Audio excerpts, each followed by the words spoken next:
Good afternoon, everyone. Welcome to the November 20th edition of Endocrine Grand Rounds. It's a pleasure to introduce Dr. Megan Coriell.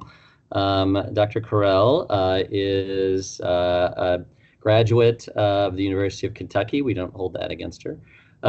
She did go to the University of Louisville School of Medicine, followed by residency right here in Louisville. She did her residency actually was in Medical College of Georgia, and then her pediatric endocrinology fellowship was right here at the University of Louisville, Norton Children's. And we had the great fortune to be able to hire her directly out of fellowship as an assistant professor here at the University of Louisville and Norton Children's. And one of Dr. Coriell's key clinical lead efforts involves our multidisciplinary long-term cancer follow-up program that we do in collaboration with hematology oncology. And this topic today fits perfectly within her leadership role. And so she's going to talk about NF1 and endocrinology. Thank you very much, and welcome, Dr. Coriell. Thank you. All right, so so we're going to talk about neurofibromatosis type 1 and endocrinology today. So I have nothing to disclose. So our objectives today, so we're first going to discuss a case of growth hormone excess in a patient with NF1. We'll review common endocrine abnormalities in NF1 patients and current screening guidelines. We'll learn about growth hormone excess and then with a specific focus on patients with NF1, and then a brief look at current and future treatments for NF1.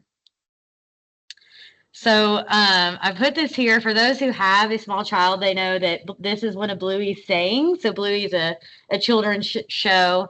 And so when I first saw this patient in clinic, I didn't really believe what I was seeing, because this is something like we read about and learn about. And we're like, I'm never going to see this in real life.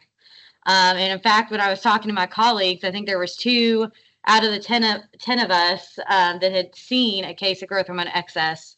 And so I got really excited. So I felt like this was pretty relevant. All right, so our case actually starts back in May or July of 2023. So we had a 2-year, 5-month-old female. She presented to our office for concerns of elevated IGF-1 in the setting of NF1. She was diagnosed with NF1 in March of 2022 by genetic testing. And at her eye visit in May 2023, she was noted to have nystagmus. So they got an MRI of her brain, and she was found to have a large hypothalamic optic tract glioma that was 8 centimeters by 3 centimeters by 4.1 centimeters. And she was started on chemotherapy, and they got initial pituitary labs. So this is her imaging. The mass, let's see, do I have a laser pointer? So this is the mass, and you can see it here too from a different view. So it was quite large. And they said that it was encasing adjacent vessels, the infundibulum, and was filling the suprasellar cistern. So these are her initial pituitary labs. So thyroid looked good. Her cortisol, so it was not a first morning cortisol, but was felt to be very reassuring. And she had no signs of adrenal insufficiency whatsoever. Her electrolytes looked great, blood sugar looked good, and her growth factor was a little bit above normal. Her height, so she was 10th percentile for height, 45th for weight, and then BMI was 87th percentile. On exam, she had multiple cafe au lait spots and had horizontal nystagmus. She was Tanner 1 breast and pubic hair. Family reported no recent growth spurts, no concerning things in her history. And so the plan was to follow her up in 4 months, to monitor her growth very closely, to repeat the growth factors and see kind of where they went. Well, she didn't come back till May 2024, and she was now 3 years, 3 months old. They didn't come back because of the concerns about the growth factor. Their biggest concerns were that she had gained a lot of weight quickly. So she gained 17 pounds since her previous visit in July of 2023. And they stated she's constantly hungry. They first noticed this when she started chemotherapy. She'll get full and she'll get up from the table, but then she almost forgets like she's eaten. And so she'll come back and ask for more food soon after, constantly asking for food. Her diet includes fruits, but no vegetables. She likes carbs and sweets a lot as well. And Grandma is a big part of her life, and Grandma doesn't like saying no to her. So that also, especially with everything that this poor child is dealing with. So that was also in play. She is thirsty, but doesn't necessarily crave or seek out water. No polyuria. She was waking up at night hungry and eating snacks, like she would go get snacks, but she wasn't like waking up to drink or use the restroom. The family didn't report significant growth spurts, but she was in 4T to 5T clothes, and it wasn't just from a weight standpoint. It was also from a leg standpoint, but they felt like they hadn't noticed any rapid growth. And they hadn't noticed any signs of puberty. She hadn't had any headaches, no abdominal pain, constipation, emesis. And the other thing they had noted was that she had lots of sores on her arms. And this had developed kind of after chemotherapy started, and no one seemed to really know like what it was from. They think it was from the chemo, but they weren't really sure. So her height, she was now 35th percentile. Her weight was 99th percentile, BMI greater than 99th percentile, and her growth velocity was 11.5 centimeters per year, which is greater than 97th percentile for age and sex. Her blood pressure was okay. She was very tachycardic. So she is legally blind because of her tumor, but despite that, she never stops moving and is always going. So I think that was what the heart rate was from. She still had significant capillae spots and horizontal nystagmus. I also noted this erythematous, these sores on her arms bilaterally. She had no dorsocervical fat pad, no acanthosis, no abdominal stretch marks, and still no signs of puberty. So this is her weight. She was initially, 45th percentile, and then less than a year later, 99th percentile. One of the things that I was definitely concerned about was possible hypothalamic obesity, given her NF1, her hypothalamic optic pathway glioma, along with the hyperphagia and lack of satiety. So that was definitely something that I was concerned about. And then this is her stature for age. So she went from the 10th percentile to 35th. So technically not crossing 2 percentiles all the way, but definitely has gone up quite a bit. And then her BMI had significantly increased. So these were her labs. So her A1C was normal. Electrolytes still looked good. And her growth factors had significantly increased. And this was the highest that they had been. So we did an oral glucose tolerance test. This is the gold standard for diagnosis of growth hormone excess. It does have limited utility in patients less than 2 years old. For the procedure, so the patient fasts overnight, and then the next morning you get your baseline growth hormone level. Then the patient drinks 75 grams of glucose solution if they're adults. If they're children, you do 1.75 grams per kg, and they have to drink it pretty quickly within 5 minutes. And then we measure growth hormone levels every 30 minutes for 2 hours. And we also measure the glucose levels like we would on a traditional OGTT.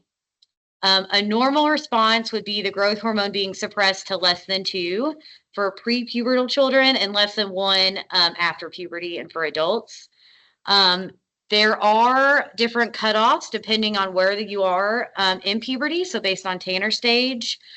And this is because During puberty, there is a physiologic growth hormone resistance and decreased sensitivity to negative feedback, which leads to higher baseline growth hormone levels and less robust growth hormone suppression during the OGTT. So for Tanner stages 1 through 3, the cutoff is a growth hormone suppression of less than 5. And then for Tanner stages 4 to 5, it's closer to the adult cutoff of 1. And then you can get false positives in situations such as stress, if you exercise before the test, if you eat before the test. And then there are some medications that can interfere with it, mainly estrogens. And then you can get false negatives. So if it's a mild disease, if they have cyclical growth hormone excess, or if they recently had somatostatin analog use.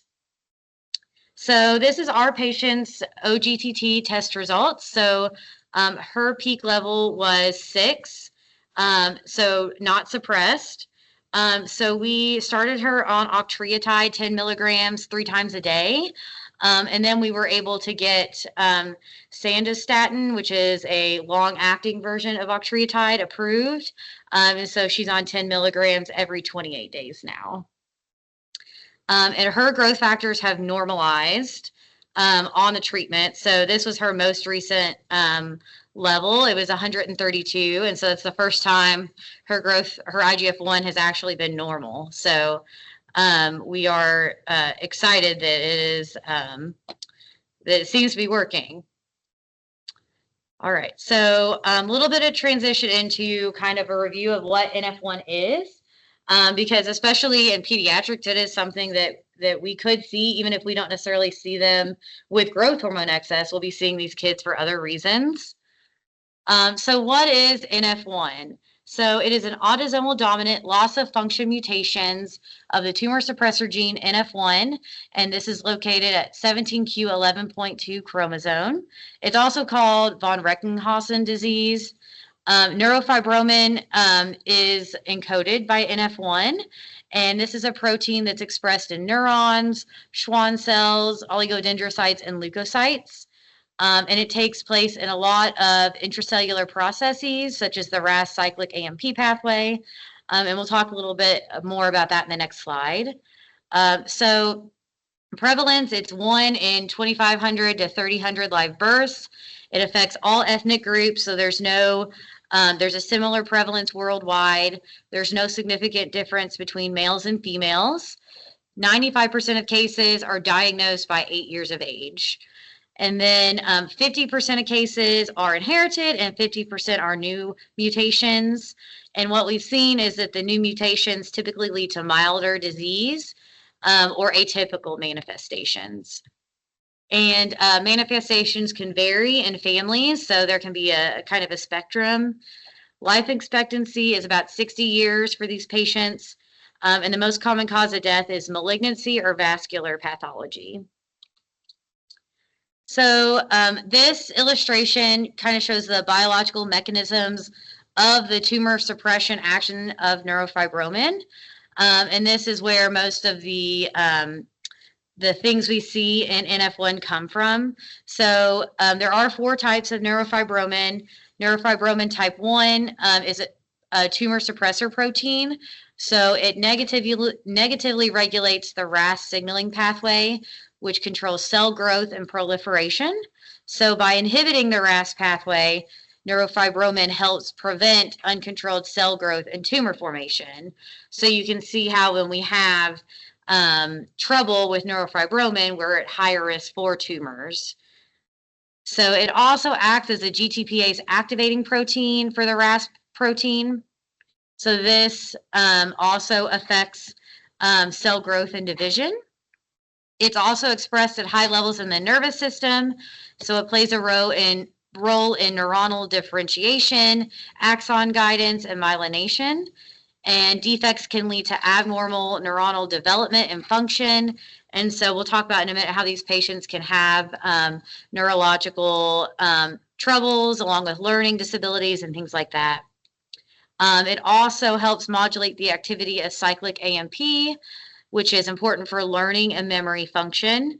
And then neurofibromin 3 and 4 are in skeletal and cardiac muscles and contribute to their development.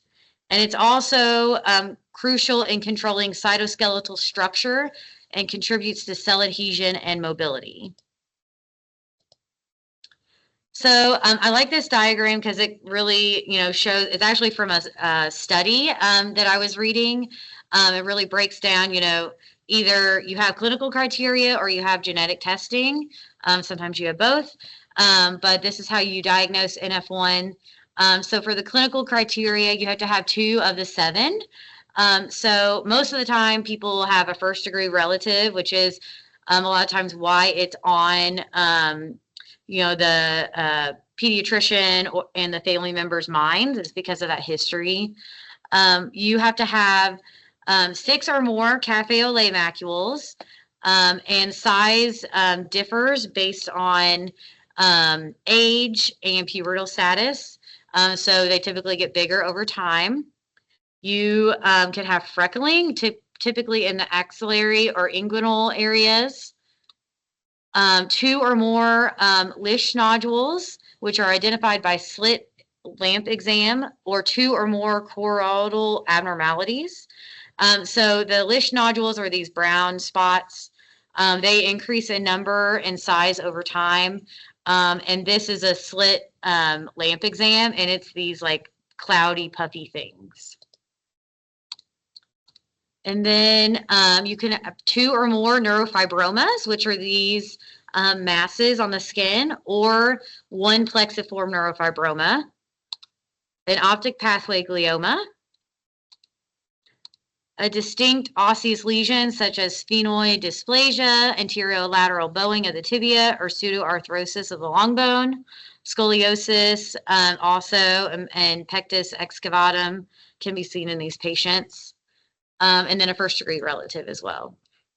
So cafe au lait spots, they are present in 99% of NF1 patients by the age of 1. They are usually present at birth or develop soon thereafter, and they're usually the first sign of NF1. So the color can vary, but it's usually darker than the surrounding skin.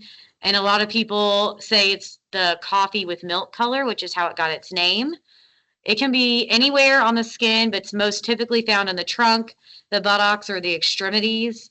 The borders are very well defined and have smooth edges.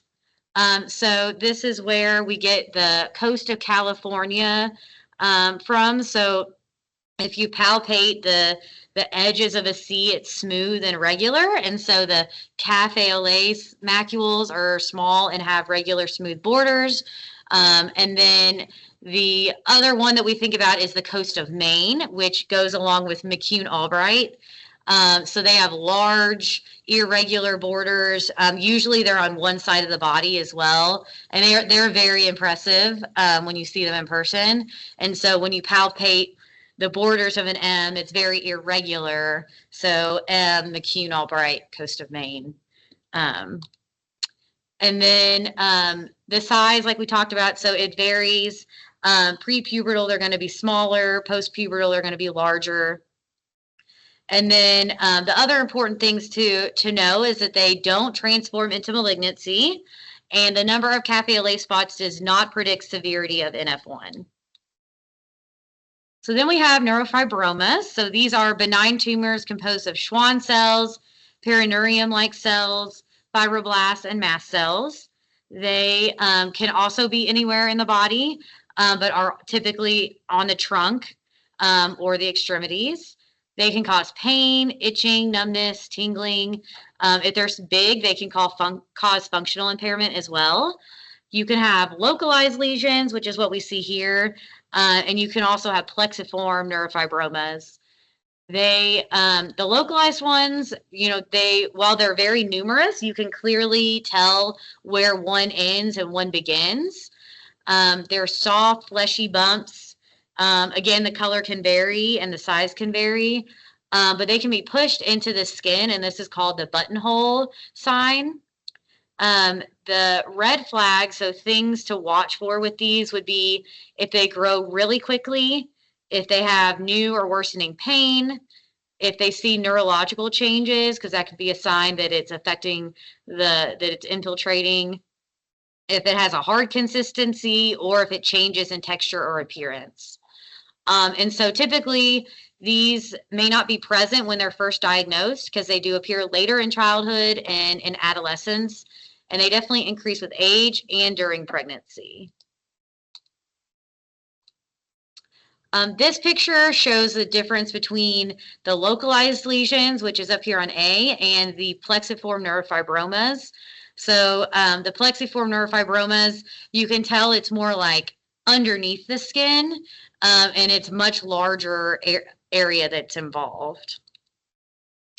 So they are local invasive tumors, and they're found in 50% of patients with NF1.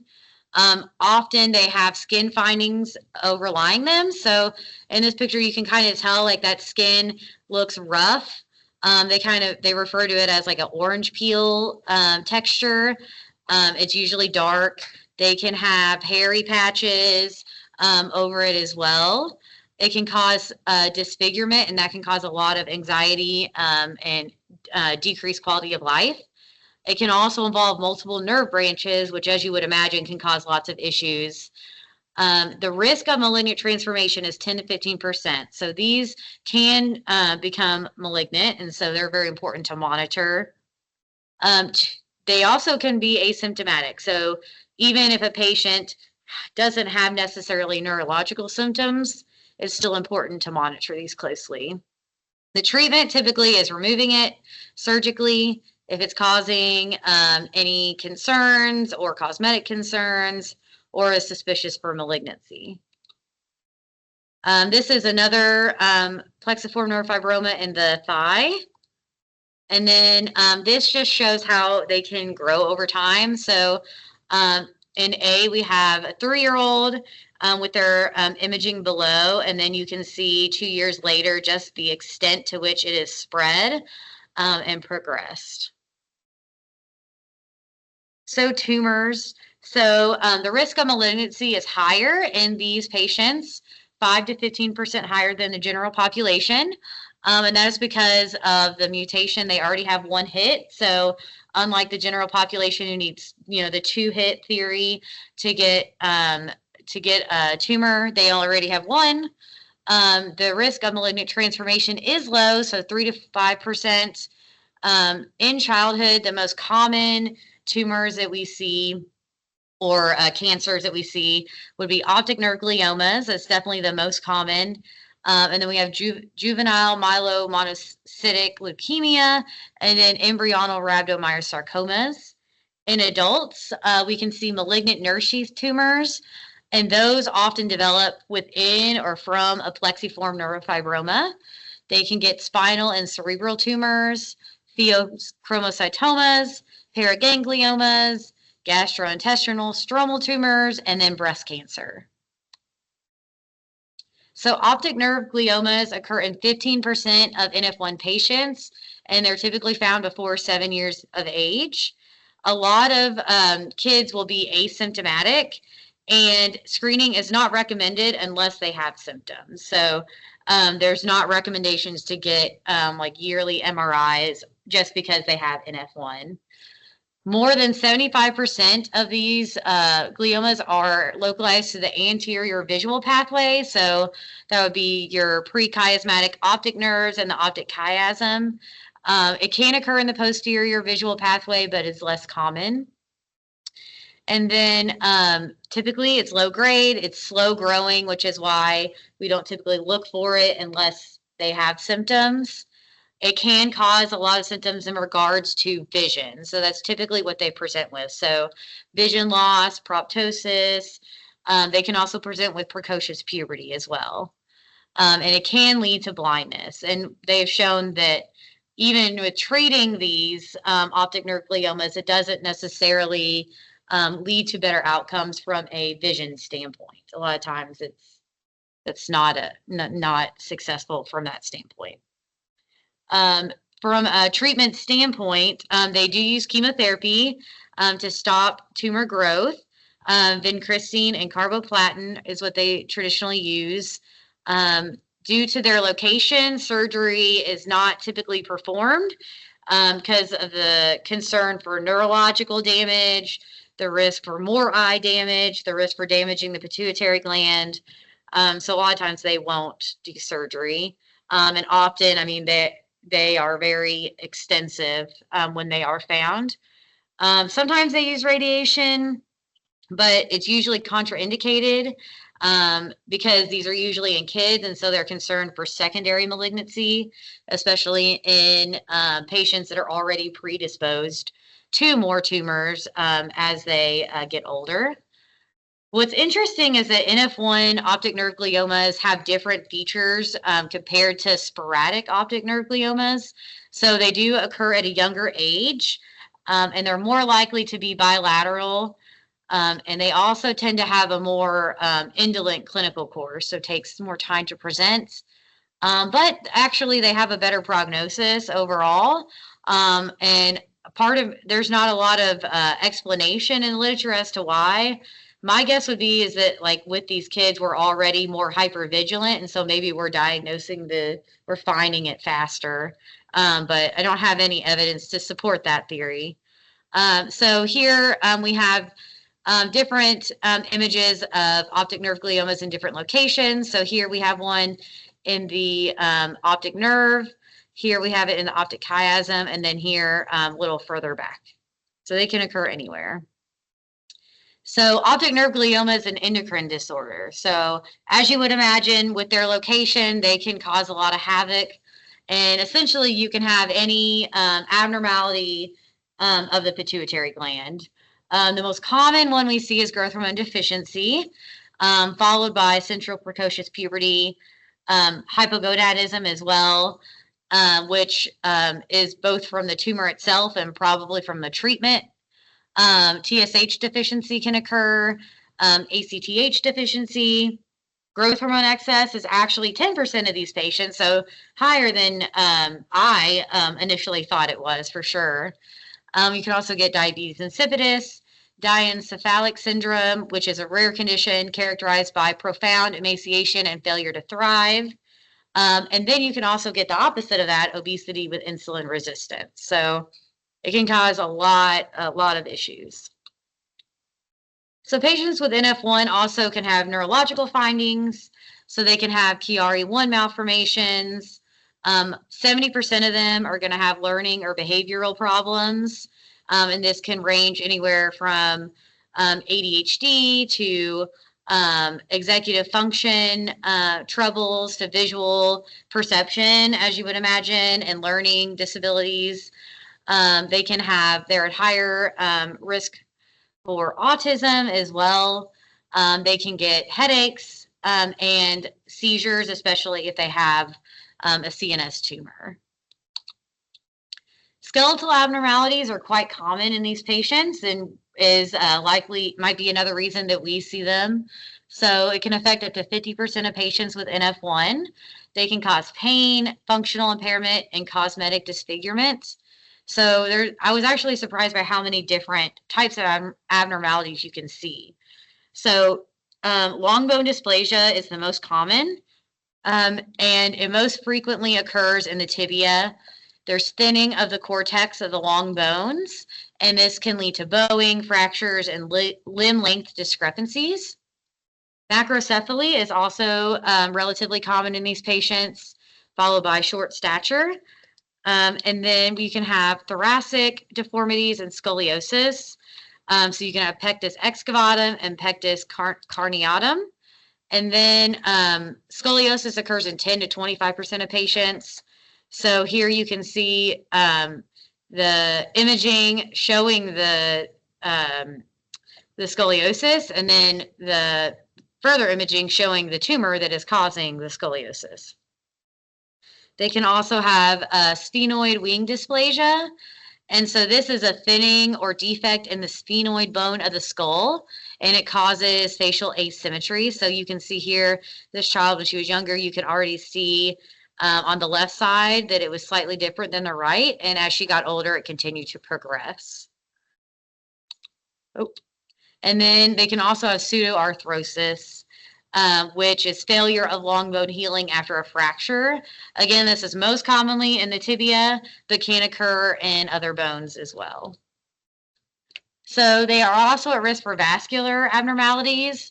The pathophysiology is something that we're still learning about, but they think that there's a thickening of the vessel walls.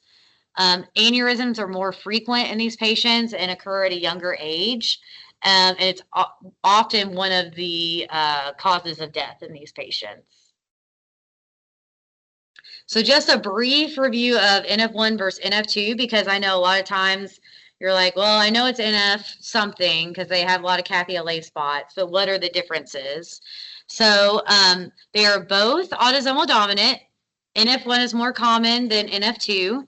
NF1 is more likely to be diagnosed in children, whereas NF2 is usually diagnosed later in middle age.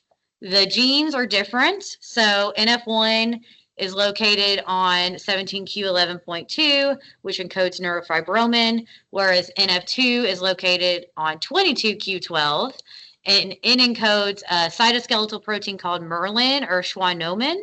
And this protein also acts as a tumor suppressor, and its main job is to inhibit cellular mechanisms. So it's typically identified as a contact-dependent growth inhibition. So this condition can also lead to tumor growth. So the biggest difference is that NF1, you get optic nerve gliomas, you have more vision stuff. NF2, you have bilateral vestibular schwannomas, so you have hearing loss. Now, you can have vision issues with NF2, but vision, NF1, hearing, NF2. They both have cafe au lait macules. They do have different skin findings. So NF1, you have the neurofibromas. NF2, they have schwannomas, so they're more like under the skin. To me, it kind of looks like almost like a bug's under their skin, like the way it is. But they're much less numerous. They can still cause lots of issues, just like the neurofibromas, but they're definitely not as numerous. The NF2 has a shorter life expectancy than NF1 as well. All right, so I know you're probably feeling like this right now with all the information I've thrown at you, but we're over halfway there. All right, so screening and monitoring. So patients with NF1 get an annual eye exam, and then if they're asymptomatic, they continue the annual eye exam until 8, and then they get to space it out to every 2 years. If they find something on the eye exam or they have any symptoms, they get an MRI. If they find something on the MRI, then we go down a different pathway and we take care of that. If there's nothing on the MRI, they're still going to check an MRI every 3 months for a year, and then to make sure nothing is developing. And then if nothing develops, then they get to space it out to every 6 months for 2 years, and then back to every year. So it is a pretty extensive monitoring for any eye concerns, which makes sense since these optic nerve gliomas are so common. If they have an optic nerve glioma, then they should also have an endocrine evaluation every 3 to 6 months as well. So for all patients with NF1, they should have an annual exam, monitor growth parameters very closely. So monitor their weight, height, growth velocity, monitor for signs of precocious puberty. They should also have the annual eye exam like we just talked about. They should have annual thyroid labs. Pheochromocytoma screening doesn't start until 8 years of age, and that does continue lifelong. And then monitoring for signs of adrenal insufficiency, although it's unlikely to occur unless you do have an optic nerve glioma, and then monitoring their bone health as well.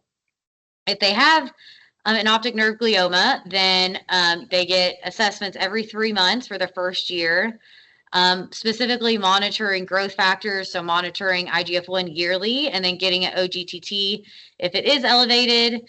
checking thyroid labs, also checking prolactin, and then monitoring for signs of precocious puberty as well. Oh, no. All right, so precocious puberty occurs in 3 to 5% of NF1 patients. It is higher in patients with the optic nerve gliomas and occurs in 15 to 20% of those patients. It's more common in girls and boys. And as we mentioned, they just, say monitor closely for this. If they have the optic nerve glioma, monitoring it more closely than you would otherwise. And then the location of the tumor does change the risk of developing precocious puberty. So if it's specifically a hypothalamic tumor, your risk is higher. Whereas if it's like located to the optic nerves, less likely that you would see this. And I will say I have another kiddo with NF1 and optic nerve glioma who has precocious puberty. So. And then malignant peripheral nerve sheath tumors. So these occur from plexiform neurofibromas. It's not necessarily something we're going to see in pediatrics, but more so something that develops later in life. If they have symptoms or you're concerned that it's deeper or progressing significantly, then you get an MRI and go from there. And so symptoms would be pain, rapid tumor growth, nodularity, or any new neurological symptoms. So women with NF1 are at increased risk of breast cancer, and they can present at an earlier age in the general population, typically around 40 years of age. So they recommend annual mammograms starting at 30 years old. And then at some point between 30 to 50 years old, they should have a contrast-enhanced breast MRI. They don't need that every year unless there's significant suspicion, but they should have it at least once. And women with NF1-related breast cancer have a significantly poorer 5-year survival and excess mortality rate. Pheochromocytomas, so they're actually not as common as you would think in patients with NF1, but up to 5% or so can get them. Typically, they present with hypertension. We start screening at 8 years old and continue throughout their life by measuring plasma or urinary fractionated metanephrines every 1 to 2 years. In patients that are older than 30 and have symptoms or are pregnant and have symptoms, it's recommended to just get the plasma and not check the urine, which I thought was interesting. All right, so I know you're thinking, are we going to get to more of the growth hormone stuff? And the answer is yes. So here we go. All right, so growth hormone deficiency. So as we mentioned, short stature is common, with 13 to 15% of patients with NF1 falling below the 3rd percentile. It's more common in patients with optic nerve gliomas, which seems to be the theme. Everything's more common when you have that going on. We diagnose with the growth hormone stimulation test, but there are some caveats to the growth hormone stim test in these patients. So there's a higher likelihood of abnormal or a blunted response. And so you may have to do several stim tests to get an accurate diagnosis. Clonidine and arginine are preferred over glucagon, and there is a potential for false negative results. So you can treat these kids with growth hormone. There is the concern that's been raised that growth hormone could lead to tumor growth, but there are no studies demonstrating that this has actually occurred. And then growth hormone excess. So we should suspect this when we see linear growth acceleration in our pediatric patients, so crossing 2 or more major height percentiles, or in adults if they have features concerning for overgrowth. Again, if it affects about 10% of patients with NF1 and optic pathway gliomas. There is, so the mechanism is unknown, but it's thought to be connected to the loss of somatostatinergic inhibition from infiltrating optic nerve gliomas, particularly those involving the hypothalamic and pituitary region. So it leads to a dysregulated growth hormone secretion pattern.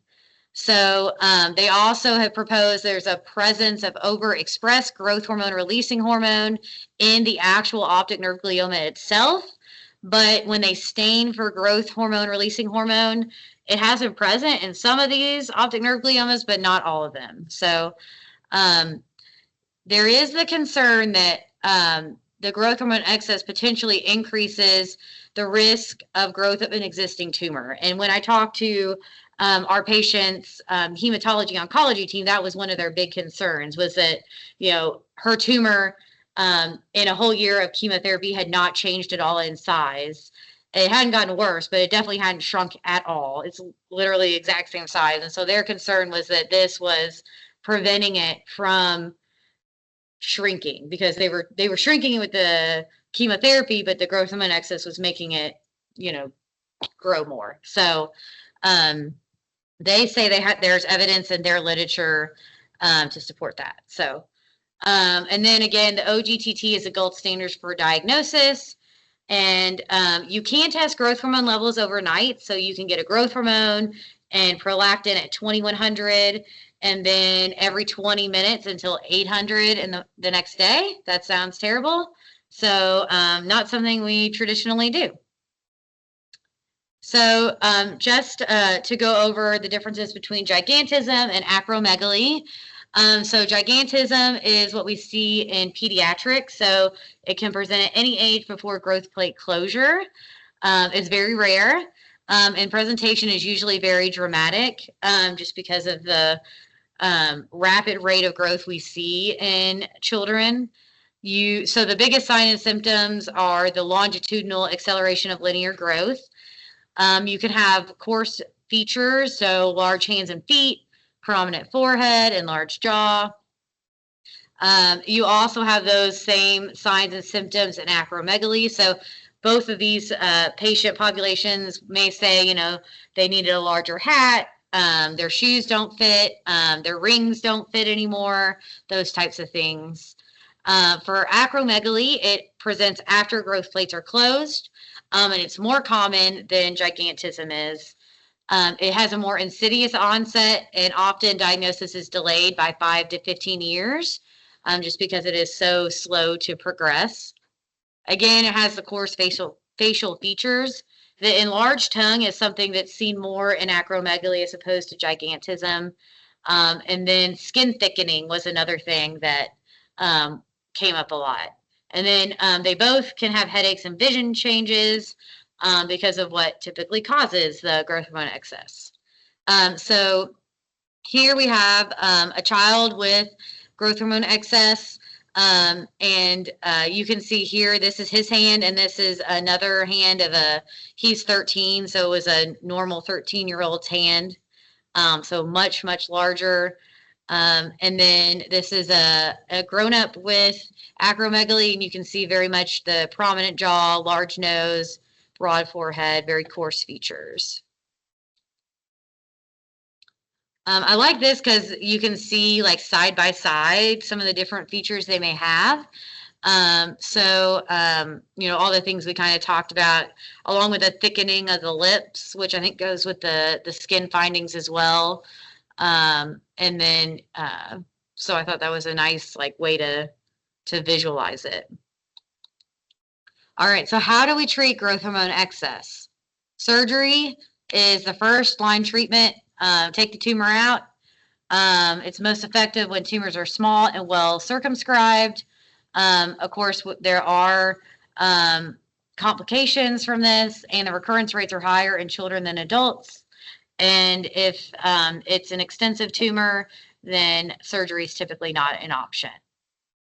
So this table summarizes the different medications we can use to treat growth hormone excess. And we'll go through each one individually. So dopamine agonists were what was used back when we didn't have some of our newer medications. So cabergoline and bromocriptine, they're less effective. And they may be useful in mild cases, and a lot of times they're used in combination with, like, octreotide, but they have not been shown to be very effective and are not traditionally used anymore. So metastatin analogs, they're the first line medical therapy currently. We have octreotide and lanreotide. They can be used pre-surgically to shrink tumors, and then also used when surgery is contraindicated or not successful. They mimic natural somatostatin by inhibiting serotonin release and secretion of gastrin, VIP, insulin, glucagon, secretin, motilin, and pancreatic polypeptide. And so they have a pretty big side effect profile. The most significant thing is the GI side effects. So these occur in more than 60% of patients. They'll have stomach pain, diarrhea, constipation. My patient has had worsening diarrhea since starting therapy. They can have cardiovascular risk, so high blood pressure, sinus bradycardia. You can cause issues with blood sugar, hypothyroidism. You can develop antibodies to the medication. You can cause fatigue and headaches. Of course, that can be confusing because they also have other reasons for those symptoms. And then it can cause gallstones, which is something interesting that we don't see, especially in pediatrics. Not something we see a lot. So octreotide. So there's 3 different formulations and ways to give it. So we can give it subcutaneously. This duration of action is much shorter, so 6 to 12 hours. So it's traditionally given 3 times a day. For pediatrics, we start at 1 to 2 mics per kg per dose, 3 times a day, with a max dose of 50 per dose. And then adults, they start at 50 mics 3 times a day with a max dose of 100. And so it's increased slowly by monitoring IGF-1 levels and clinical response. And so, if you're not seeing the response you want, then you increase the dose and checking IGF-1 levels about every 4 weeks when you're on the subcutaneous version. And then we have the intramuscular version, which is a longer acting version of octreotide. So its duration of action is 4 to 6 weeks. And so we give it every 28 days to maintain a stable level in the body. For pediatrics, we use 10 micrograms every 4 weeks. And in adults, it's 20 every 4 weeks. And then you can titrate the long-acting version as well, up to 40 every 4 weeks as needed. Traditionally, it's not recommended to go above 20 micrograms in pediatrics, though. And then for adults, we also have an oral version. It's a delayed release capsule. It's 20 milligrams twice a day.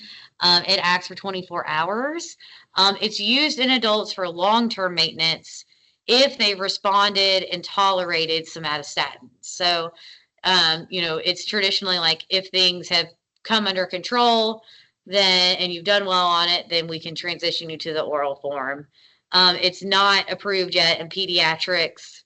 I honestly don't think they're really looking at it yet in pediatrics. They're looking at other treatment options for growth hormone excess, but not the oral version. And then monitoring, so checking growth factors regularly, monitoring blood sugar levels. Gallbladder ultrasounds are also recommended, and then monitoring thyroid labs as well. Of note, so octreotide can be used to treat hypothalamic obesity in patients 8 years or older. Usually we start with 5 micrograms per kg per day, divided into 3 daily doses with a max dose of 15 micrograms per kg per day. So I thought that was interesting and was wondering, so my patient has had decrease in her appetite symptoms since starting the octreotide. So I wonder, are we helping that possible hypothalamic obesity as well? So lanreotide is another somatostatin analog. In pediatrics, we do 60 to 120 milligrams IM every 4 weeks. It's not FDA approved yet, but is something that is used off-label. And then in adults, they start with 90 milligrams every 4 weeks and can go up to 120 as well. So growth hormone receptor antagonists are something that is up and coming. So they're already used in adults, and there's promising results in pediatrics, but it's not FDA approved yet. the NIH is actually doing a study currently in pediatrics, and I'm trying to get my patient possibly enrolled in that, but I don't know how that's going to shake out. But they are looking at it in pediatrics. It selectively binds to growth hormone receptors, and so it blocks the binding of endogenous growth hormone, which leads to decreased IGF-1 and other growth hormone response proteins. So right now, in adults, it's used when somatostatin analogs are not effective. And typically, you start with 40 milligrams sub-Q, followed by as like a loading dose, and then 10 milligrams daily. It does have a limited side effect profile. So it has similar side effects, so like GI side effects and things like that, but it's not nearly as severe as the somatostatin analogs. I think it's still preferred to use the somatostatin analogs because we can get it monthly as opposed to daily. And we just have more evidence right now that it works. Radiation is another option, but this is not something that is the first line for really any type of patient with growth hormone excess. So you can do conventional fractionated radiation or stereotactic radiosurgery. The problem with this is that it takes years to really achieve the full effect. And so, of course, that's not ideal for anyone, especially pediatric patients, due to the long-term effects. So there's a higher risk for hypopit, especially in pediatric patients, a higher risk for causing learning disabilities, emotional issues, obesity. So it's not traditionally done. And then how do we monitor these medications? So as I mentioned, we're going to monitor IGF-1 levels depending on what formulation you're on. That might change how often you check them. So traditionally, you check them every 4 weeks after you have a dose change. So if you check it and you're not at your goal, you're going to likely titrate the medicine if you can, and then check them again in 4 weeks. If you've normalized your growth factors, you can continue the current dose and then recheck them in about 3 months. You can also check growth hormone levels, doing another oral glucose tolerance test, but it seems a little more cumbersome. I think especially like if you feel like you're not making any progress, like you think you should, then you might do another OGTT. They're getting MRIs to monitor tumor size typically every 3 months, and then screening for other comorbidities, especially the side effects. So growth hormone excess in pregnancy. So if you require treatment for acromegaly during pregnancy due to worsening symptoms, you can use short-acting octreotide. You titrate it to the lowest effective dose. There was a concern, so octreotide does cross the placenta, and it can be detected in newborns at delivery, but we have not observed an increased risk of congenital malformations. I think likely our N is so small with this, luckily, that we haven't, we don't have enough evidence one way or the other, but it's not something that we see a lot. But certainly monitoring, like titrating it to the lowest effective dose is important. Your the growth hormone receptor agonists are not recommended during pregnancy. We just don't have any evidence yet on if it's safe or not. And then monitoring of IGF-1 and growth hormone is not really recommended during pregnancy because you could be measuring the placental growth hormone as opposed to mom's. And so it's just not very useful. All right, so I know you're probably feeling like this, like you're ready to be done. We're almost there, promise. All right, so treatments. So for NF1 specifically, like there's not a treatment yet. It's mainly treating the symptoms, surgical resection of lesions that are causing issues. There is a MEK inhibitor that is available for pediatric patients. So for patients 2 years or older that have symptomatic and inoperable plexiform neurofibromas. It's not approved for use in adults, which is something we never see, right? It's never that way. It's always the opposite. So I thought that was interesting. Doses are based on body surface area, and it's given twice a day. And typically they can continue therapy until either unfortunately the disease progresses or until they get to a place where the toxicity is unacceptable. So the MEK inhibitor works by activating mitochondrial oxidative metabolism in tumor cells by stimulating reactive oxygen species production. And so it's thought that it kind of destroys those cells, essentially, prevents them from reproducing. And so it's actually shown in phase 2 multi-center trials. Now there were only 50 patients, 50 children, but they did have more. So 70% observed a 20% decrease in tumor volume in 4 weeks. So that seems pretty promising. And it improved quality of life in 50% of the patients, along with functional outcomes in 50% of the patients. So that definitely seems promising. I think the biggest concern is the side effects. So when you look at up to date on the lexicon, like side effects, I mean, it says like toxic cardiomyopathy, toxic skin reactions, toxic, like that word is used a lot with this medicine. So it can cause a lot of issues, a lot of GI issues, ocular toxicity. So it may not be the full answer yet, but hopefully we're getting there. So future directions and research, just briefly. So there are other MEK inhibitors that they're looking at, trying to find things that maybe will act in similar ways, but of course have fewer side effects. Currently, when you look at the NIH website, there are 40 different studies, either active, that are currently active, either seeking patients or not open to enrollment yet. So specifically for NF1. So there's a lot of research in this area. They're looking at new targeted therapies for plexiform neurofibromas, so they can have less effects. And then treatments for learning disabilities and cognitive issues, along with new approaches for optic pathway gliomas, both from a medical, pharmacological standpoint and from a surgical standpoint.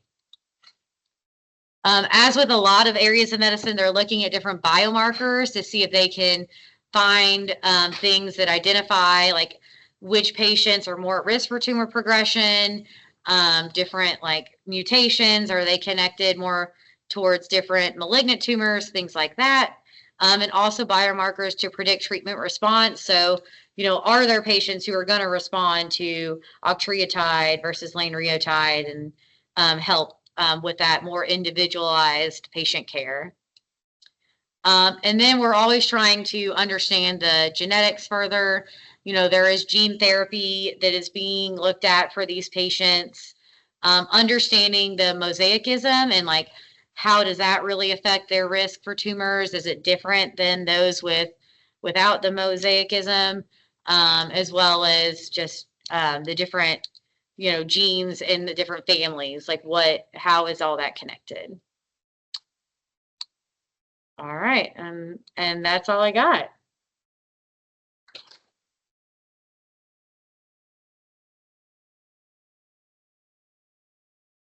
Any questions? Yes. So it seems like there's one gene involved, but the effects are heterogeneous. Yes. Does anybody guess why that is?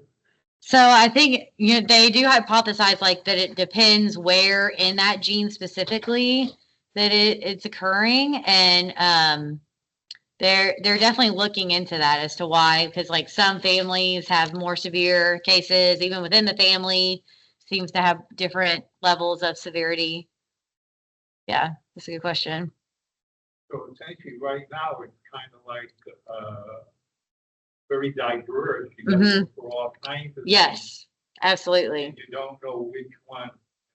You have to kind of look at everything. Yes. But you don't really understand why you have this diverse, heterogeneous kind of spectrum. Yeah, absolutely. Yeah. What does that gene do? So it's mainly involved in the RAS pathway, so essentially prevents proliferation and overgrowth of cells. So when we have issues with the neurofibromin, then we're going to have a higher risk for rapid growth of cells.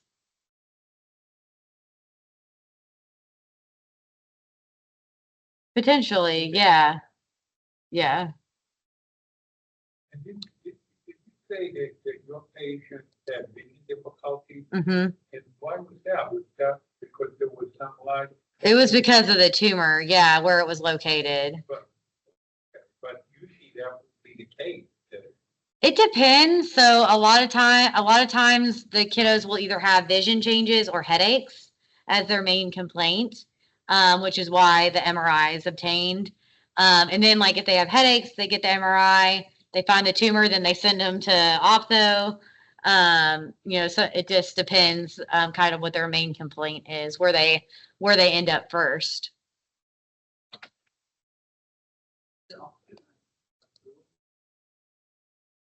Mm-hmm. It is, yep.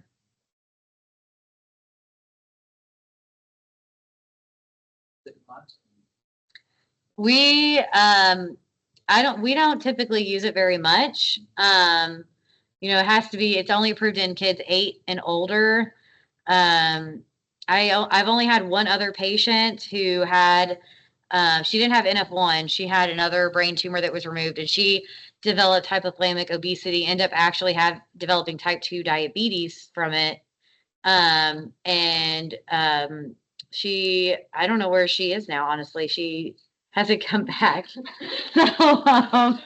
because we talked about octreotide, and then she disappeared. So I don't know if she went somewhere else or what, but so she's the only patient I've considered using it in so far for that diagnosis. But she was 7, I think. So it was kind of like we were not sure, that we could do it. Thank you. Are there any questions in the chat? Let's see. Was genetic testing performed? Yeah. So yes, my patient had genetic testing, and I don't know that any family members were tested. I know mom and grandma don't have it. They're the ones who are always with her. I think someone in dad's family has it, but I'm not 100% sure about that. I don't remember. So, but she does have it confirmed with genetic testing.